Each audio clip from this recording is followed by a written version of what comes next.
मैं एक जवान शादीशुदा महिला हूँ। मेरी उम्र करीबन 27 साल है और मेरी 2 साल पहले ही शादी हुई है, लेकिन पति विदेश में चला गया, जिसके बाद मैं अपने देवर के नज़दीक आ गई। सर्दी के मौसम में देवर ने पति की कमी को पूरा किया। दरअसल मेरी शादी राजेश नाम के लड़के के साथ घर वालों ने की है, लेकिन जवानी के इस वक्त में पति मुझे छोड़कर विदेश चला गया, जिसके बाद मेरे लिए कुछ जिंदगी में रास नहीं रहा। पति भी विदेश में होने के चलते कभी कभार बात करता है। शादी से पहले मुझे विश्वास था कि मैं उससे प्यार करना सीख सकती हूँ और मैंने किया, लेकिन वह अभी तक मुझसे प्यार नहीं कर पाया है। मैं हमेशा उसके प्यार के लिए तरसता रहती हूँ। मैं जब भी उससे बात करने की कोशिश करती हूँ, वह काम के व्यस्त होने की शिकायत करता है। उसके पास मेरे साथ वक्त बिताने के लिए बिल्कुल भी समय नहीं होता। वह मुझ पर ज़्यादा ध्यान ही नहीं देता। सच कहूँ तो मैं अपने जीवन में इतना अकेलापन शादी से पहले कभी महसूस नहीं किया था।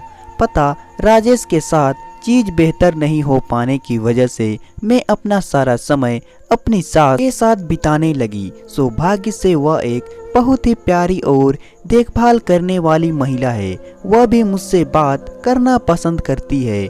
उसके साथ मेरा समय अच्छे से कट जाता है, लेकिन जब रात आती है तो मुझे भी लगता है कि दूसरी महिलाओं की तरह मैं भी अपने पति के साथ रोमांटिक पल बिताऊं, लेकिन मेरी किस्मत में ऐसा नहीं था। हमारी शादी को 1 साल ही हुए थे। ऐसे में हम कुछ ही बार इंटीमेट हुए थे, वह भी उसके मूड के हिसाब से। मेरी ज़रूरत और चाहतों की उनसे कभी परवाह नहीं थी, क्योंकि मेरे पति मेरे ज़रूरतों को नहीं समझते। मैं अपनी शादी में बहुत ही कमज़ोर महसूस कर रही थी कि इस बीच राजेश का छोटा भाई सोहन न्यूजीलैंड से अपनी नौकरी छोड़कर भारत वापस आ गया। मैं उससे पहली बार मिल रही थी। मैंने उसे शादी में नहीं देखा था। ऐसा इसलिए क्योंकि उस समय वापस आने के लिए वीज़ा नहीं मिला था। ऐसे में जब वह वापस आया तो मैं उसे देखकर पूरी तरह दंग रह गई। ऐसा इसलिए क्योंकि सोहन दिखने में बहुत ही हैंडसम है।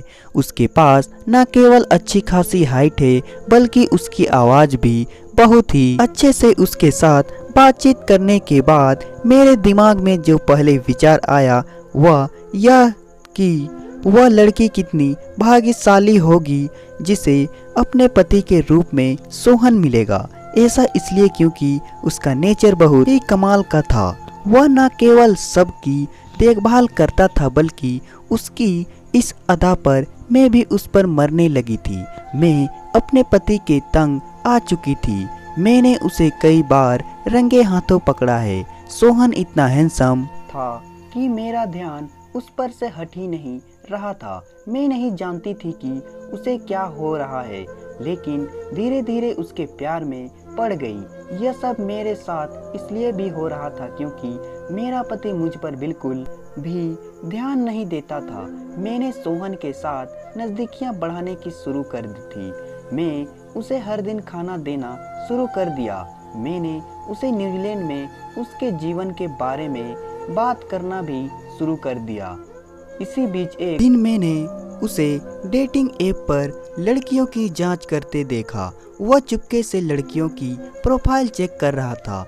मैं नहीं जानती थी कि मुझे एकदम से क्या हुआ, लेकिन उसी रात मैंने उसी डेटिंग ऐप को डाउनलोड किया जिसका इस्तेमाल सोहन करता था और अपनी एक नकली प्रोफाइल बनाई। मैंने सूर्यास्त की ओर फेस करते हुए अपनी एक बहुत ही सुंदर तस्वीर लगाई ताकि वह मेरा चेहरा न देख सके। यही नहीं, जैसे मैंने एक दिलचस्प बायो ऐड किया, वह मुझसे कांटेक्ट हो गया। हम दोनों आपस में बहुत सारे बातें करने लगे। तो दोस्तों, कहानी पसंद आई तो वीडियो को लाइक करें और साथ ही साथ चैनल को सब्सक्राइब भी कर दे।